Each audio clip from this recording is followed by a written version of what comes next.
মা, তুমি ছোট পিসিকে দেখে রেখো।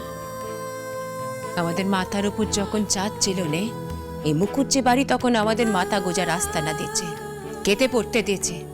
তাই আজ এই মুকুজ্জে বাড়ি যে মেয়েকে আমাদের বাড়ির বউ করে পাঠাবে আমরা তাকেই মেনে নিতে বাধ্য। মা। বৌমা। হ্যাঁ মা, বলুন। মেজো কোকা আর বৌমাকে নিয়ে তাড়াতাড়ি এসো, আমাদের আজ ভোরের আগে পরাশডাঙ্গা পৌঁছতে হবে। আচ্ছা মা।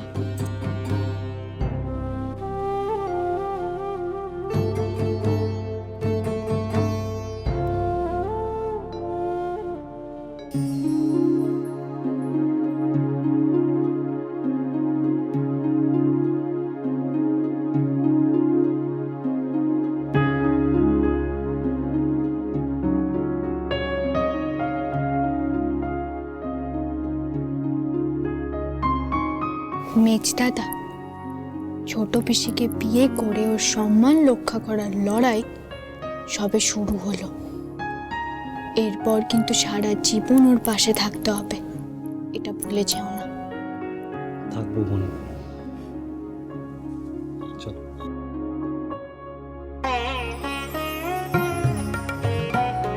আসি বিয়ে মশাই, আবার দেখা হবে। নিশ্চয়ই দেখা হবে।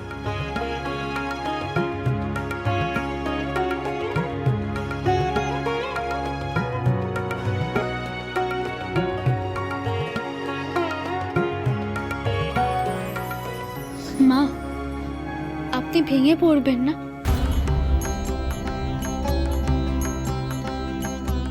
তুমি সবার কথা ভাবলে, বেদ বাবের কথা ভাবলে, নিজের মেজ দাদার কথা ভাবলে, আর আমার মেয়ের কথা একবারও ভাবলে না।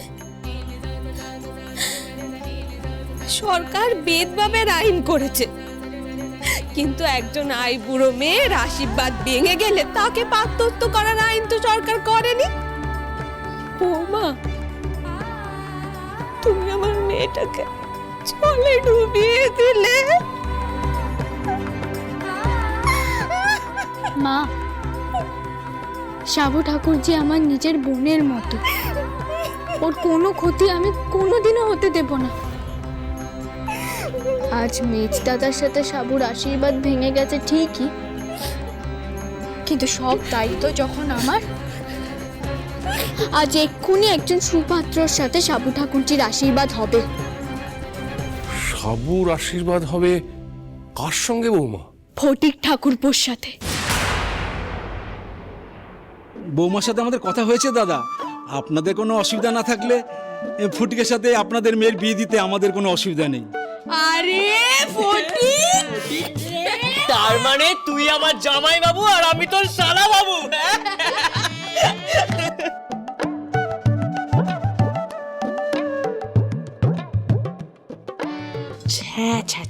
ছোট বৌদি, আমাদের সাবুর কত বড় করে বিয়ে হওয়ার কথা ছিল, সেখানে কিনা বাপে তাড়ানো মায়ে কেনানো এই গরিব বিক্রি ঘরের ছেলে ফটিকের সাথে বিয়ে হচ্ছে। কখনো না।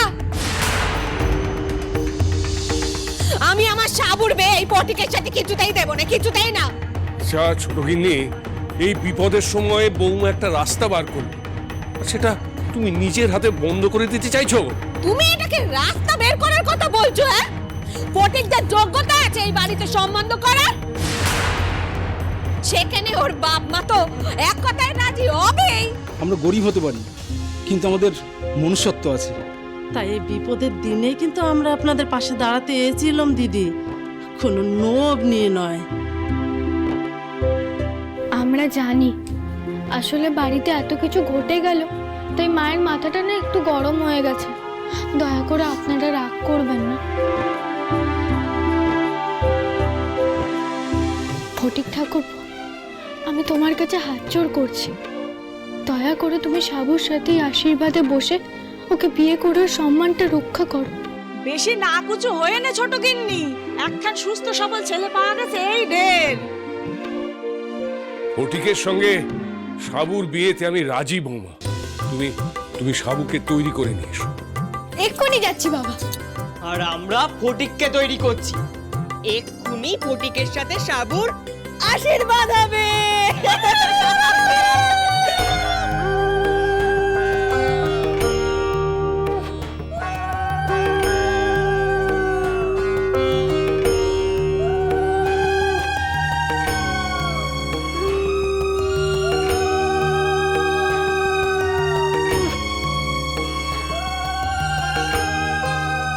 তো ছোট বৌদি, বাড়ির সবার সবটা ঠিক রইল। চাদর কত বড় করে বিয়ে হলো, মা গো কি সুন্দর ওর বর, আর অত বড় বাড়ি একাই বাগিয়ে নিল। আর তোমার বৌমার বাড়ির সবাই জয় জয়কার করছে, কিন্তু আমাদের সাপুর, মাঝপথে আমাদের সাপুর কপালটাই পুড়ল। ওই বিক্রি ঘরের চেনে প্রতীকের সাথে আমাদের সাবুকে গচিয়ে দিলে। আমি বুঝতে পারছি ছোট বৌদি, তোমার এই সাধের বৌমা ইচ্ছে করে এই বিয়েটা হোক সেটা চাইনি, কারণ বুঝতে পারছো না, যদি সাবুর সাথে তার মেজ দাদার বিয়ে হতো তাহলে তোমার মেয়েও জমিদার ঘরের বউ হতো। ভাবো তো একবার, তোমার কত মান সম্মান বেড়ে যেত, তুমি আর কমলার মা সমান সমান হতে। কিন্তু সেইটা তো তোমার সাধের বৌমা কিছুতেই হতে দিল না। আর ভাবছো চাঁদুর বিয়ে নিয়ে, তার কারণ এই তোমার বৌমার মেজ দাদা চাঁদুকে মন দিয়েছে, তাই ও নাটক করে চাঁদুর সাথে তার দাদার বিয়ে দিচ্ছে। কিন্তু ছোট বৌদি, তোমার সাথে যেটা হলো না, মানে তোমার মেয়ে সাবুর সাথে বৌমার মেজ দাদা নরেন্দ্রর বিয়ের প্রতিশ্রুতি নিয়ে তোমাকে কিন্তু তোমার বৌমা টকালে। শোনো শোনো শোনো শোনো শোনো, কথা কানা শুনে যাও, কোথায় যাচ্ছ? তোমাকে পায়ের তলায় রাখবে বলে তোমার বৌমা এই চালটা চাললো, নইলে কি সাবুর অমন করে বিয়ে হয়? সাবু কি আমাদের ফেল না?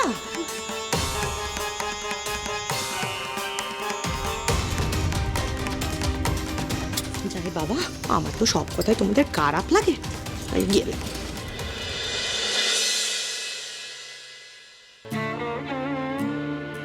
ও ছোট ছোট, দেখ না ফটিক বসে আছে, বলছি কি এই হাতটা দিয়ে চটপট আশীর্বাদটা সেরে পারল না? সবাই তো আশীর্বাদ করছে দিদি, আমি আশীর্বাদ না করলে তো কিছু এসে যাবে না।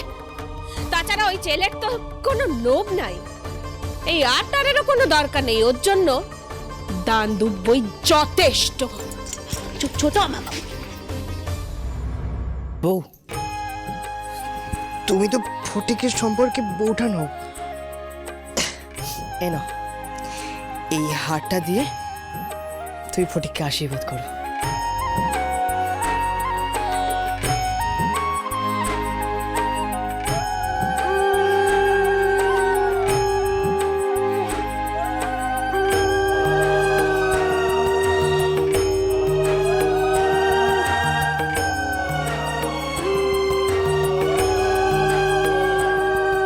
শাকুলু বাজার মাঝখানে তোমারও চুটির ঘন্টা বেজে গেছে কমলা, শুধু সবুর করো, আগুন ধরে গেছে।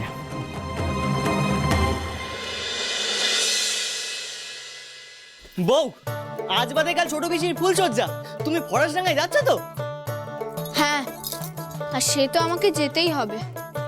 মায়ের মুখ দেখে মনে হলো মা মন থেকে ছোট পিসিকে মেনে নিতে পারেনি, তাই মাকে বোঝাতে আমাকে সেখানে যেতেই হবে। বেশ, তবে তাই হবে।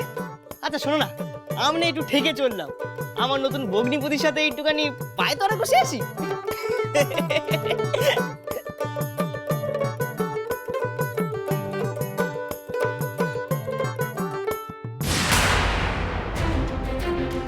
মা আপনি?